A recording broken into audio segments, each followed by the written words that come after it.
Hey everyone, I'm Armor Gaming, welcome back to my channel, and welcome to a monster showcase on Elvira. And I'm not even going to level her up all the way, or I haven't leveled her up all the way. As you can see, she's only level 50 on my main account. And the reason I made her level 50 is because I wanted her to be able to withstand something like the Pestilence Trap. On my baby account, I have her at level 4, and the problem with using level 4 Elvira is that if you've ever encountered an enemy monster that has Pestilence Trap, you really can't utilize her, because Pestilence Trap will kill her before the game even starts. So you lose out on her effect, you lose out on that team evasion, and that's really what you want from her. Her area evasion trait that protects all of your monsters from anything the enemy can throw at you. And as for skills, I currently have Repent Sinner, Aura of Wrath, Protecting Light, Sinner Agony. The skills, what you're going after right now is the DOT damage. You're going after the protection skills, so Protecting Light, super important. It'll protect your monster or any of your allies from anything except light attacks. So with her specifically, even if she gets a turn in at level 50, if she can give herself this ability, she might still be able to withstand the enemy if they have no light monsters. Wrath is a skill that boosts all of my allies' damage output and removes negative effects, which I think is really great. And we have yet another single Sunburn skill. If I level her up all the way to 100, I would probably give her a Strength rune, that way she can utilize this skill by the time she goes, whenever she gets her turn in. For right now, I don't have any runes equipped. I don't even know what I want to give her. I know I definitely don't want to give her any speed runes. I want her to go absolutely last. And I know I don't want to give her really team speed. You could utilize team speed to boost the overall speed of your team, but in my opinion, this is a monster that works if you're slower, if your teammates are slower, especially if you're used to fighting people that have level 130 monsters and high level runes. So what I would personally recommend would probably be a team life rune. And this might even sound weird, but you could actually utilize team strength if you're not utilizing her as an attacker with a single strength. So because mine is only level 50, let's just test out the team strength just to increase the power of my attacker. And just check out, as for relics, right now she just has an amulet. It's come in handy one time. But again, if you have her at level 50, you probably won't utilize it too much. The whole purpose of this video is just to showcase her potential when she's not even leveled up, when she's not even level 100, when she's kind of there just for her evasion. And the team I'm going to be using is so bizarre. It's this monster to the left, Fenrir, and he has speed runes. Why does he have speed runes? Because he has a skill right here. Where is it? Devastation Axe, Wolf's Pack. I called it wrong. Rage of Fenrir. How could I forget? Rage of Fenrir gives triple damage to one of your allies, and it may stun the target. So that's kind of the downside to the skill. You could really only use Fenrir with a monster that was immune to stun, someone like Mercurius who can attack twice. This Rage of Fenrir lasts for 3 turns. So with a monster like Mercurius, who is immune to stun and can give himself an extra turn, he would attack with triple damage and then be able to attack again with triple damage. It's a great combo. But again, that's not really the best thing to utilize, because somehow you need a Fenrir to be faster than your Mercurius. Your Mercurius has a high base speed, so Mercurius would need to run team speed. Fenrir would need at least 1 speed or to be higher ranked than Mercurius, and then your deny would still have to deny. There's a lot of setting up, so it's not that easy to pull off.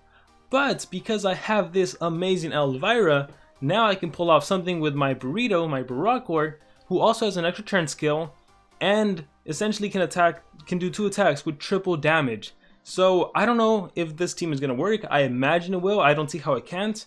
Just so you guys can see the speed, Barakor is 5141 and Fenrir is 5250. So Fenrir does go before Barakor.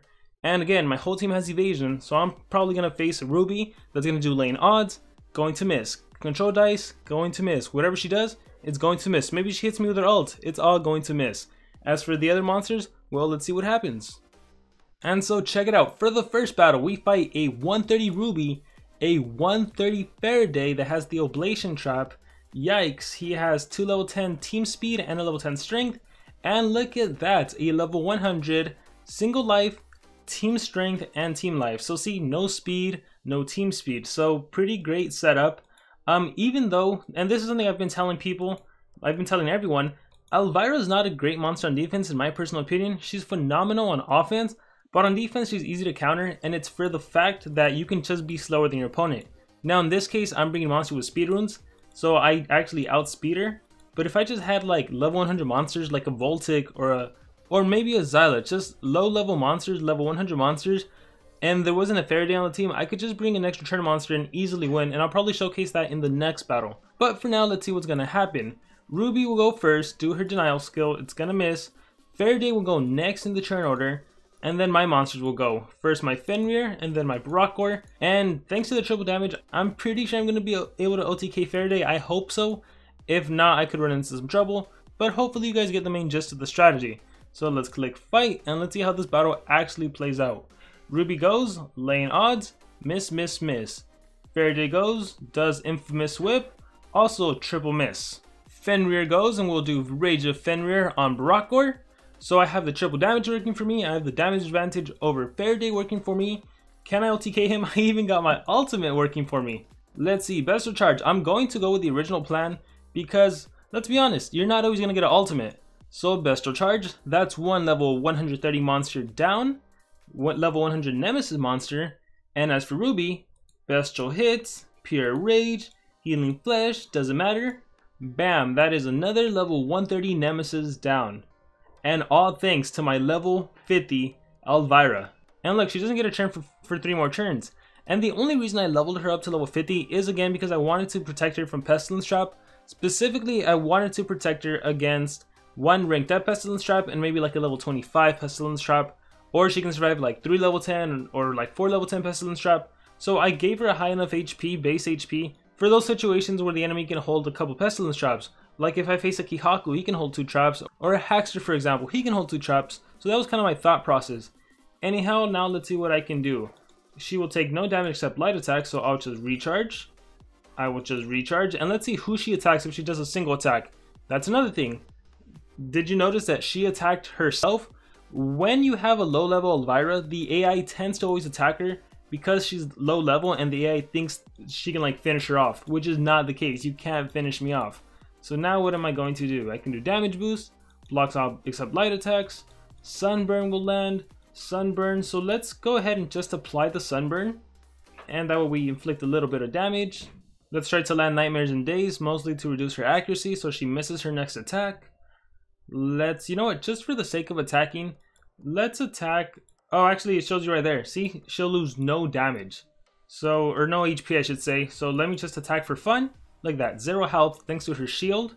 So 4,632 from sunburn because that is a light based DOT.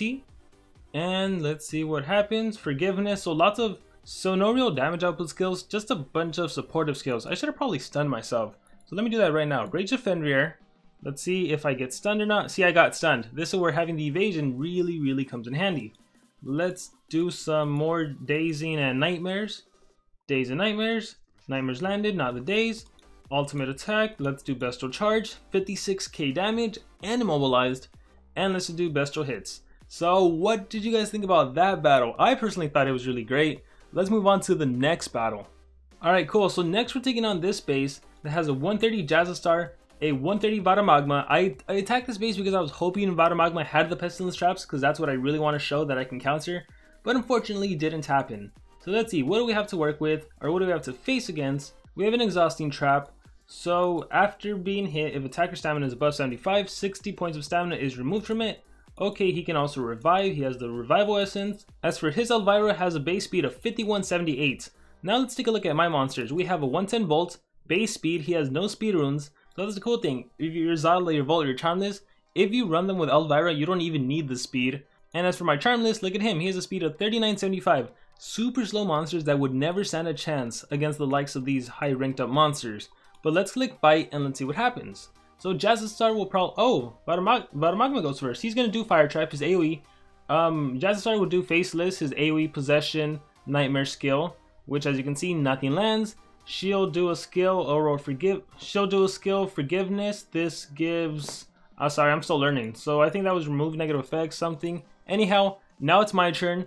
I can just dominate. If there's no Taijin on defense, if there's no Faraday, if there's no, what's the other monster with anticipation? If there's no Necromancer, it is really easy to dominate.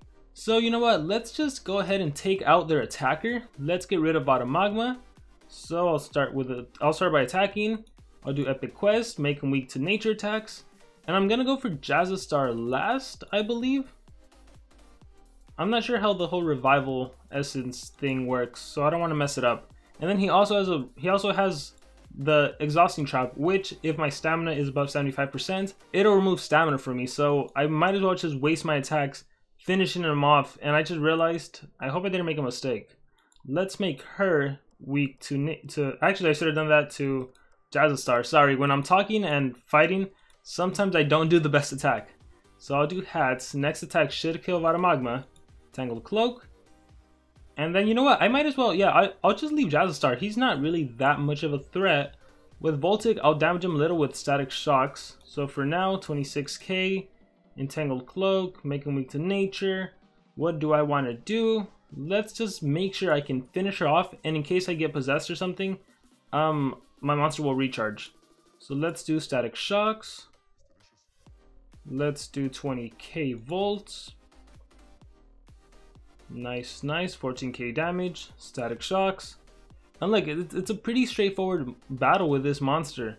Using Elvira on your side for offense, phenomenal. Her on defense, not so great because she's easy enough to counter just by purposely being slower than her. Bring a whole team that's slower than her.